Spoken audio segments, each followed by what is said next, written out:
बिस्मिल्लाहिर्रहमानिर्रहीम। अस्सलाम वालेकुम। आज मैं आपको बताऊंगी एक आलू से क्रिस्पी स्नैक्स बनाने का तरीका। ये मज़े के भी बहुत बनेंगे। अगर मेरी वीडियो पसंद आए तो इसे लाइक शेयर और चैनल को सब्सक्राइब करना मत भूलिएगा। अब चलते हैं और शुरू करते हैं अपनी आज की रेसिपी।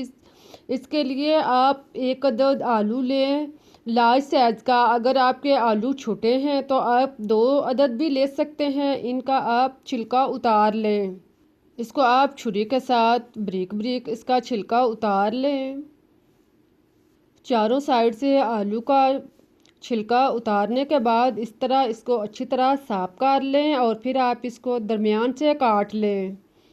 अब आप इसको 3 से 4 हिस्सों में काट लें और फिर आप इसके छोटे छोटे पीसों में काटते जाएं। देखें इस तरह के आप छोटे छोटे पीस इसके टुकड़े जो हैं वो काट लें। एक या दोनों आलू के पीस काटने के बाद अब आप इसमें पानी डालें। इसको धोकर अच्छी तरह साफ कर लें। 2-3 दफ़ा इसका पानी चेंज करें ताकि अच्छी तरह साफ हो जाए। फिर आप एक अदद मीडियम साइज़ का प्याज लें। इसका आप छिलका उतार लें।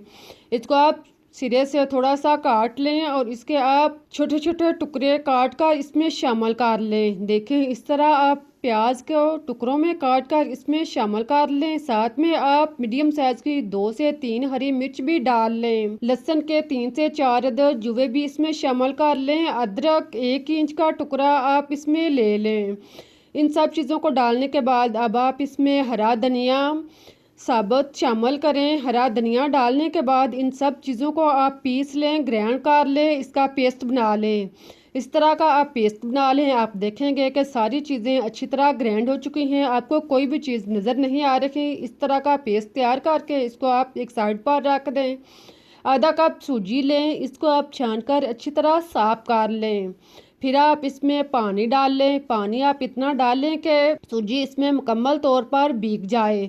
सूजी को अच्छी तरह इसमें डुबोने के बाद आप इसको 15 से 20 मिनट के लिए भिगोकर एक साइड पर रख दें। 15 से 20 मिनट के बाद आप इसकी प्लेट उठाएं। आप देखेंगे कि अब सूजी जो है वो नरम हो चुकी है, फूल भी चुकी है। इसको आप मिक्स करें। इसके पानी को सूजी के अंदर अच्छी तरह मिक्स करने के बाद आप इसमें सुरख मिर्च कुटी हुई 1 चम्मच, हल्दी पाउडर आधा चम्मच, नमक 1 चम्मच या टेस्ट के मुताबिक डाल लें। फिर आप खुश्क धनिया पिसा हुआ 1 चम्मच डाल लें। साथ में गरम मसाला पिसा हुआ आधा चम्मच डाल लें। कसूरी मेथी 1 से 1.5 चम्मच डालने के बाद अब आप इनको अच्छी तरह मिक्स कर लें। सूजी के अंदर सारे मसालों को आप खूब अच्छी तरह मिक्स करें। इसके बाद आप इसमें आलू का पेस्ट शामिल करें। आलू का पेस्ट डालने के बाद अब आप इसको अच्छी तरह मिक्स कर लें। सारी चीज़ों को आप चम्मच के साथ खूब अच्छी तरह मिक्स करें, जज़ब करें। इसको अच्छी तरह आप हल करें। देखें इस तरह आप सारी चीज़ों को तैयार करने के बाद एक साइड पर रख दें। आप चूल्हे पर कढ़ाई या कोई भी बर्तन रखें। इसमें 2 चम्मच ऑयल डालकर गरम करें। 1 चम्मच ज़ीरा डालकर ब्राउन कर लें। जब ज़ीरा ब्राउन हो जाए तो आप इसमें ये पेस्ट शामिल कर दें। तैयारशुदा पेस्ट को इसमें डाल दें। फिर आप चम्मच चलाकर इसको मिक्स कर लें। अब आप इसी बर्तन में थोड़ा सा पानी डाल लें। इसको आप अच्छी तरह साफ करके इसमें डाल लें। इन सब को डालने के बाद अब आप चम्मच चलाती जाएं और इसको आप पकाते जाएं। इसको आप नॉर्मल आंच पर अच्छी तरह 3-4 मिनट तक चम्मच चलाते जाएं और इसको पकाते जाएं। देखेंगे कि 2-3 मिनट के बाद ये गहरा होना शुरू हो गया है। आप इसी तरह इसको हिलाते जाएं और इसको अच्छी तरह गहरा होने तक पकाते जाएं। इस दौरान आपने चम्मच जो है वो छोड़ना नहीं है, वरना ये गिल्टी की शक्ल में बन जाएगा। आपने चम्मच चलाते जाना है और इसको आप 3-4 मिनट तक इसी तरह चम्मच चलाते जाएंगे तो ये बिल्कुल गहरा हो जाएगा, हलवे की तरह का बन जाएगा। आप देखें कि अब इसका पानी जो है वो किसी हद तक गहरा हो चुका है और ये बिल्कुल हलवे की तरह बनना शुरू हो चुका है। अब आप इसको मज़ीद 1-2 मिनट तक इसी तरह पकाते जाएं ताकि ये अच्छी तरह इसका पानी जो है वो ख़त्म हो जाए और ये गहरा हो जाए। आप देखेंगे कि जैसे जैसे ये गहरा होता जा रहा है तो ये लचकदार होता जा रहा है और बर्तन से भी अलग होता जा रहा है। जब इस तरह का ये तैयार हो जाए तो आप इसको उतार लें। अब आप कोई भी प्लेट या ट्रे लें जिसके किनारे गहरे हों। इसके नीचे आप ऑयल का बुर्श लगा लें।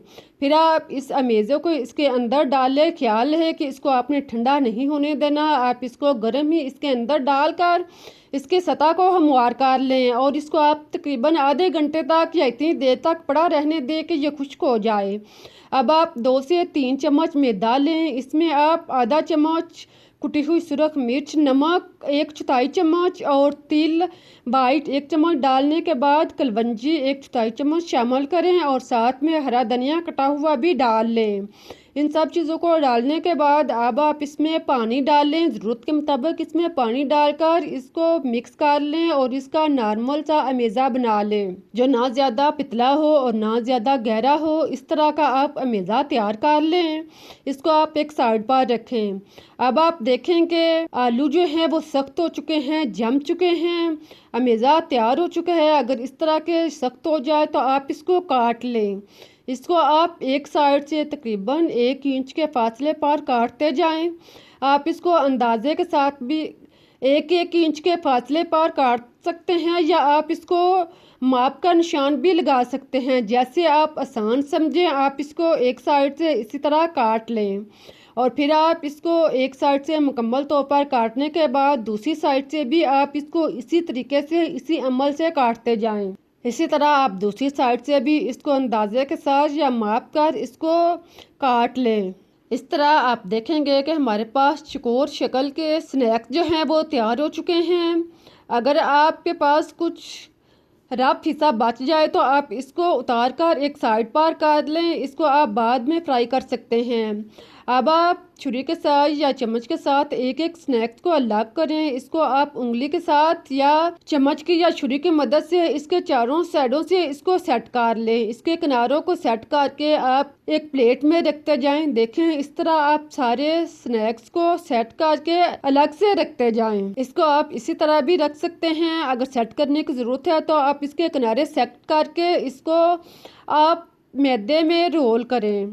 देखें, जो मैदा हमने अभी तैयार किया है इसके चारों साइड पर एक मैदा लगाएं। एक स्नैक्स लें, इसके चारों साइड पर मैदा लगाने के बाद अब आप घी या ऑयल गरम करें। नॉर्मल गरम होने पर आप एक एक करके स्नैक्स इसमें डालते जाएं।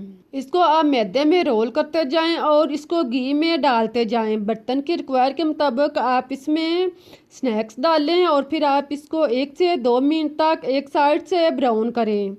जब एक साइड से या ब्राउन हो जाएं तो आप इनकी साइड चेंज करें और फिर इसी तरह आप इसको दूसरी साइड से भी ब्राउन कर लें। दूसरी साइड से भी आप इसको 1-2 मिनट तक ब्राउन करें। फिर आप इसको अच्छी तरह हरकत दें। अब ये स्नैक्स टूटेंगे नहीं, ख़राब नहीं होंगे। आप इनको जिस तरह चाहें हरकत दें, ये बिल्कुल अपनी असली हालत में रहेंगे। जब इत्मीनान हो जाए कि चारों साइड से स्नैक्स जो है वो ब्राउन हो चुका है, देखें इस तरह का क्रिस्पी ब्राउन हो जाए तो आप इसको निकाल लें। आप देखें कितना अच्छा और टेस्टी स्नैक्स तैयार हुआ है। अब आप इसको निकाल लें। इसको आप निकाल कर किसी भी जालीदार बर्तन में या आप टिश्यू पेपर पर रखें ताकि इसका ऑयल अच्छी तरह जज़ब हो जाए। इसको ऑयल से निकाल कर इसका ऑयल जो है अच्छी तरह निकाल लें और फिर आप इसको ट्रे पर रख दें। आप देखें कितने अच्छे मज़े के और क्रिस्पी स्नैक्स तैयार हुए हैं। जब आप इस तरह से नाश्ता बनाएंगे तो सभी उंगलियां चाट कर खाएंगे। अब मुझे इजाज़त दें, फिर मिलते हैं एक नई और मज़ेदार रेसिपी के साथ। तब तक के लिए अल्लाह हाफिज़। इस दुआ के साथ कि अल्लाह हमेशा आपको खुश आबाद और मुस्कुराता रखे।